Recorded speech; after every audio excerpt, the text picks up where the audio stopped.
Yes, thank you so much for sticking with us. I have now shifted to this other side of studio. Reason being, I have three fantastic guests that have joined me in this next conversation. Ladies and gentlemen, let's talk about dignity diapers. What is it all about? Coming up in a few. To help us in this conversation as we talk about matters concerning dignity diapers and persons with disabilities, to my far left, I am with Judy Kihumba. She is a founder of Talking Hands and Listening Ears. Karibu sana. Thank you very much. Very interesting name, Talking Hands. Listening Eyes. Eyes. Yes. Wow. Yes. Wow. Thank you. And next to her is none other than Mr. Cosmas Julius. He is a founder of Maendeleo ya Walemavu.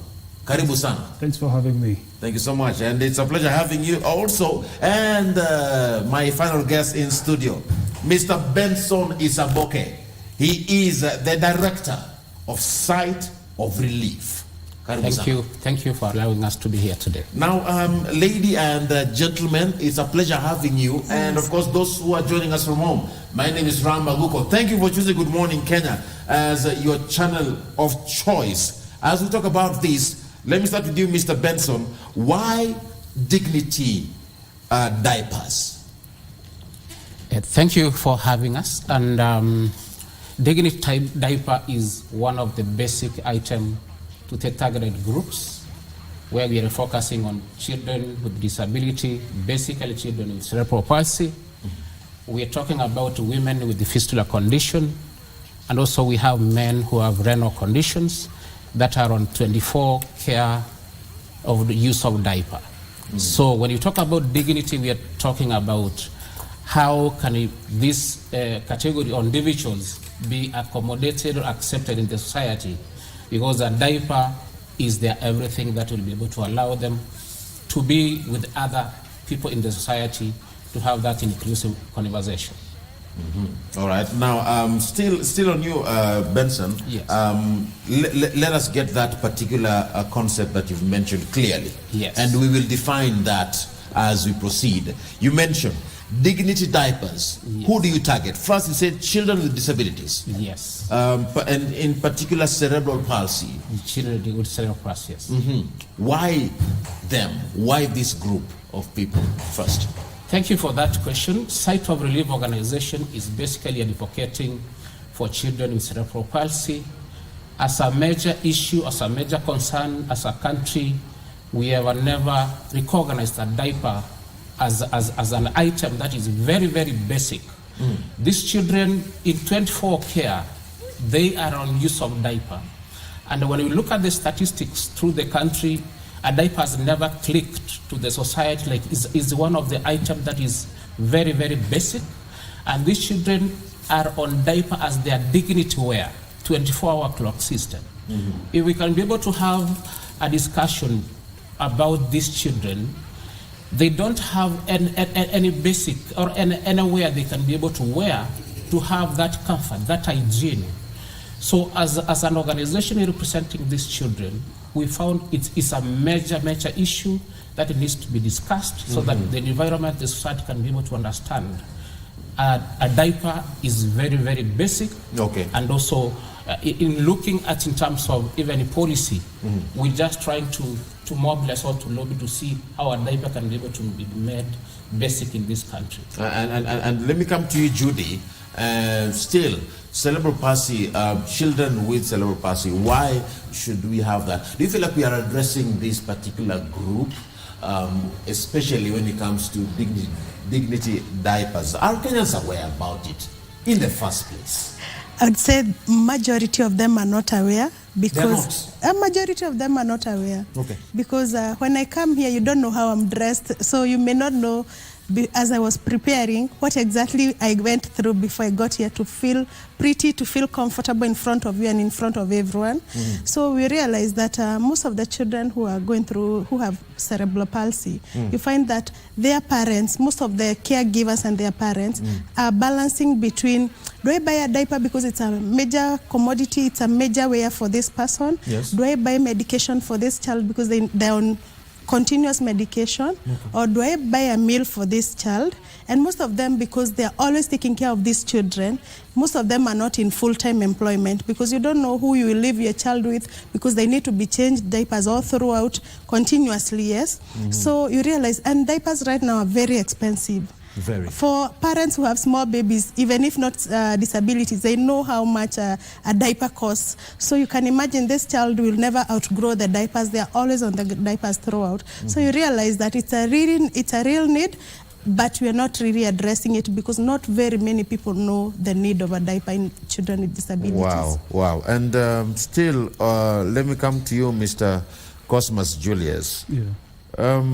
I'm listening to this particular conversation, and I'm asking myself now, from where you sit as the founder of Maendeleo ya Walemavu, how deep does this wound go?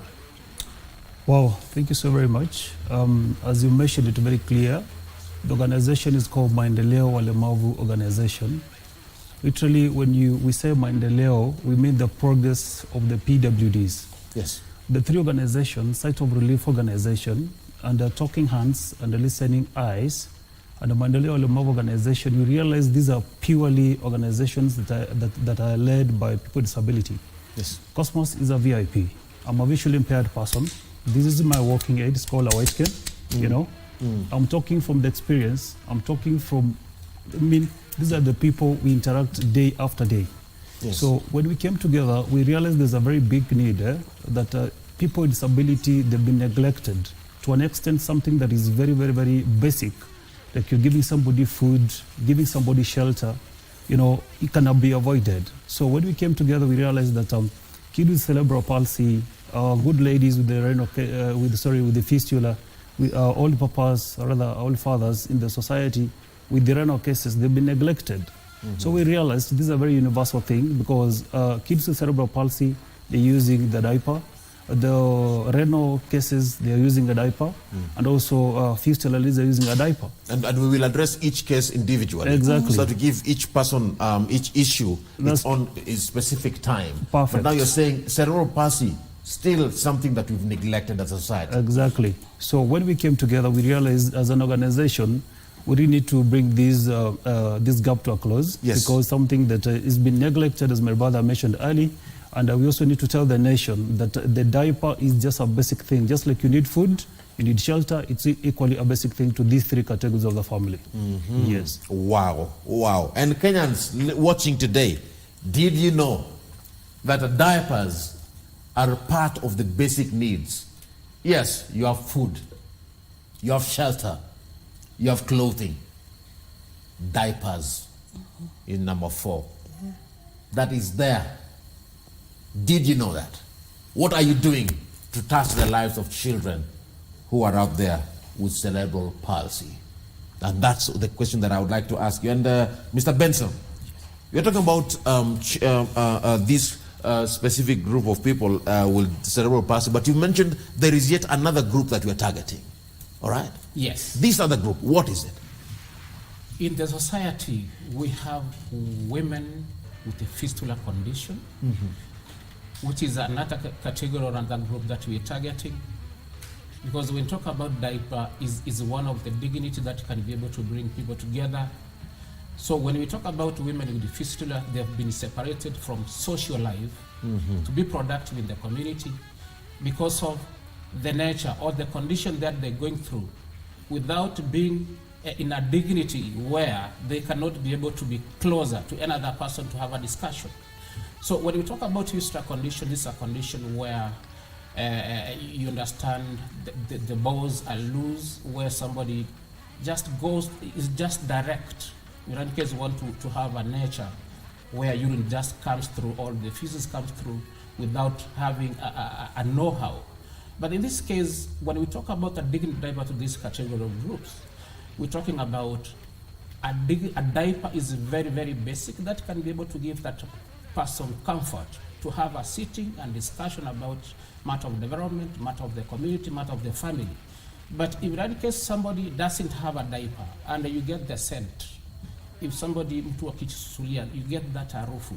You cannot be able to sit around with other women, with other people in the community and have a discussion. Because there's that form of embarrassment that is there. And there is stigma. Exactly. Sure. Stigma, yes. Stigma is there. Yes. Stigma is very there. Very real. And that is why we want to make this discussion be known outside there, that a diaper is very, very basic, and it will be able to give people confidence to come out and actually be productive in the society. Yeah. And next, Mr. Cosmas, Sure. on you on the same particular aspect, you know, fistula is a condition that no one asks for. No one asks. There is none. All of these conditions that we're talking about, no one asks for it. But now, we need to address it. How can we address the stigma that comes with this particular aspect of fistula from where you sit? Oh, thank you so much. I think it's a reality that these are conditions that they never know whenever they come in. And the one thing is we need to appreciate these people in the family, more especially ladies, you know, in the family where they come from. We need to really to own them because they belong to a family. Yes. Because point number one, it happens that today, if one happens to have this condition, in fact, the best option they're looking for is either to take you to a private hospital where they could be nursing you, or another alternative could be like they'll take you to Nyumba ya Wamama, you know, just like you have Nyumba ya Wazee, they'll take you there because now let them take care of you over the other side. But what if, because this is one of our family members, this is my sister, this is my daughter, this is my mother, why do you need to disown this person? So the fact we need to face this reality that this something came to the family, just like somebody could get ill of malaria and we address it, we need to also handle the same way. Then number two, the society need to be real, because why do you need to segregate this lady from the building of the family just because of the condition? And this is something that when it's given well medication, given the diapers, my brother is saying it, we'll always give these people dignity, you know, because at the end of the day, when this lady does is she's not on her diaper, literally she's disoriented in the society. She's always like, I don't fit in this particular group of ladies. But if you give her a diaper, you'll always give the dignity back. And also the supportive system. We need to be, very, very, very real to our family people, because somebody has this condition, then you're like, Aguko, you need to have a very specific cup, a very specific plate and spoon. Like in the event that you want to share this, you also want to get the condition, which is not the real thing. So we need to face it head on and tell the people that this is the condition, but the condition does not mean somebody is disoriented or should not be part of the building of the family. Wow. Yes. I would like to state this as an individual, as a man. I respect all women. And let's give them the respect they deserve. Sure. Women go through a lot, especially after child delivery. That's because true. fistula doesn't knock on the door. It just barges in. Very true. And there you are. You can't control your bowels. Judy. Yes. Let me talk to you as a woman. Yes, please. Talk to me. How is this condition? How can we address this as a society? Number one, I wanted to pick from where Benson has dropped. Yes. I wanted to say that as a lady going through fistula, first they go through mental challenges, because you can imagine when nobody wants to be close to you, the group you used to keep as your friends, nobody wants to be close to you, because even yourself, even if they're not telling you, you're feeling you're not worthy to be near them, you feel you're not clean. And here, because you're talking about women with disabilities as well, they have already a stigma as a lady with a disability. Then you add the stigma of going through fistula. So you can imagine they're going through double stigma, and to them, their mental wellness is not okay. So even as we are looking at their physical health, we're also looking at their mental health, because it's also not addressed in this area. So if we give them the dignity diapers we're talking about today, that means this person may feel better. Okay, it may not relieve it, but they may feel better. But now, let me cut you short there, Judy. Dignity diapers is not the full solution now, is it? It's not the full solution. There's more that we need to do. Yes, of course. First of all, the society needs to be aware. Our medics needs to know we have these women with us. Some may be feeling they're not able to speak it out. Fistula is not a very good condition. You don't want really to speak out to everybody. So we need to let these women out there, those who are in the very remote areas, in the grassroots there, that they need to speak out, they need to speak to people, they need to go to seek for medical attention, because there are some women, especially with disabilities, who feel maybe this is how it should be. Yet it's not how it should be. There are those who will feel that maybe the other women, because I am on a wheelchair, I'm on disabilities, this is how childbirth is like. So we need to also address even our medics. Our medics need to, even as they take care of these women, when they go to the hospital, they need to go an extra mile. I keep saying our medics, when our women go to the hospital, even for clinics, even as you check on this mother, as you check on the wellness of the baby, also check on the wellness of the mother. Go an extra mile. Ask these questions, because sometimes they are not asked, and they may feel like this is how it should be. Yeah. Wow. Wow. And as a society, we need to have this conversation, ladies and gentlemen. Yes. We need to have it. Sure. It's a tough one to have, but we need to have it. Yes. Yeah. Yes. Yeah. It's high time. It's high time we did Yes. it. Yes. You agree with that, Mr. Cosmas and Should be a Benson? dosage of a breakfast, afternoon, and supper. Yes. Let me come back to you, Mr. Benson. There's a third group that we've not mentioned here still. Yes. Tell me this third group. We're talking about men, we talked about children, we talked about women. Now we have men in the society whom we know they're head of the family. And talking about men with renal condition and also prostate cancer, a number of men get disoriented, just left stranded or left discerned from the community.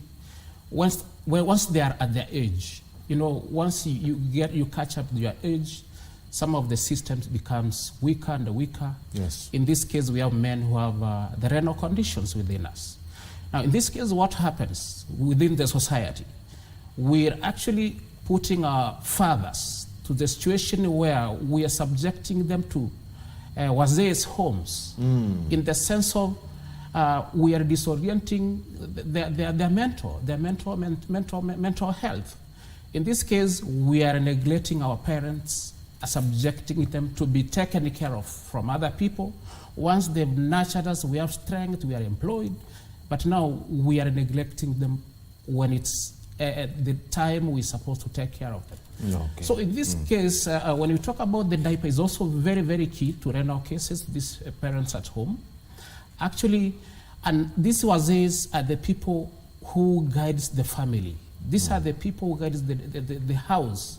When we talk about the head of the house, without being given that respect As the head. as the head and as a of man. the house, as a man, then you will be able to get everything wrong.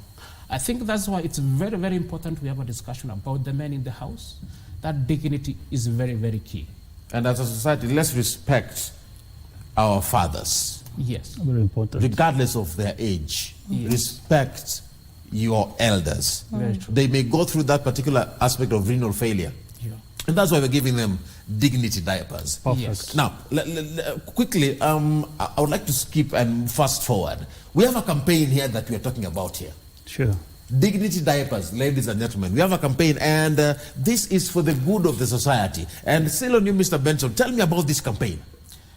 The month of September, Yes. I think it has never clicked in this country, from the 18th to 24th, is our Diaper Awareness Week, where these three organizations represented here, we planned for a campaign from Nairobi County to Meru County, where we targeting to raise 1 million bales of diapers, basically to address 100,000 families who have this condition in the country, so that you can be able to meet that need.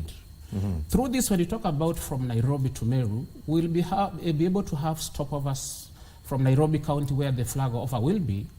We'll go to Kiambu, we'll be able to have a stopover in Thika.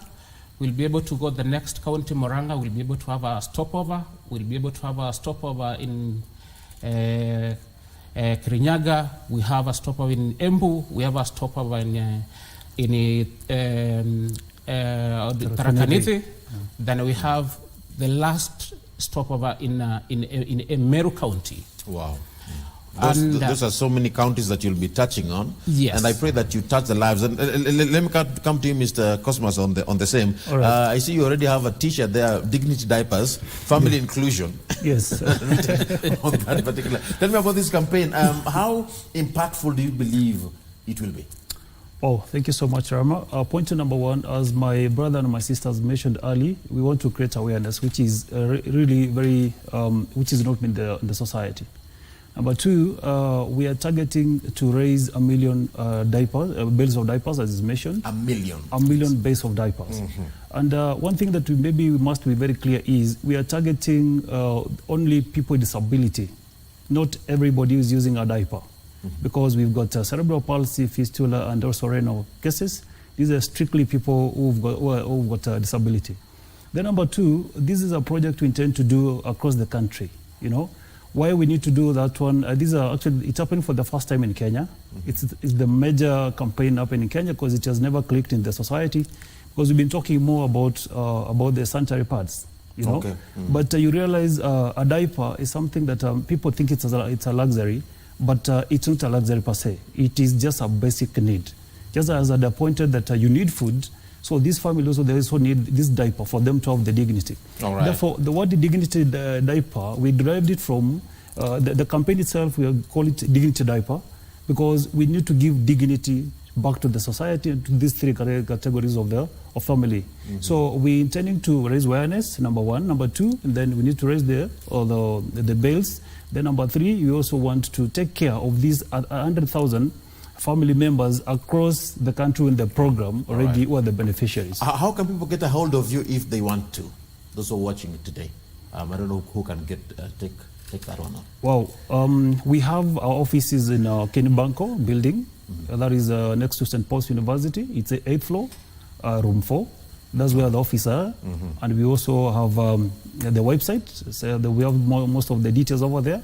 We've got also other means. We've got the pay bill that is already established for the drive. Okay. Yeah, so we can always be reached on that, or maybe on personal numbers as well, and the office numbers, we always on reach. Gentlemen, lady. Yes. Let's bring this conversation to a close. Thank you so much for coming. It was a pleasure having you. Thank you so much. I love the passion that you guys have. Thank you so much, Rama. Thank you very much. Keep doing what you're doing. And it is on that note that we bring this conversation to a close. My name is Aguko. But stay tuned to more of our programming right here on KBC Channel 1. What are you doing to touch the life of your neighbor?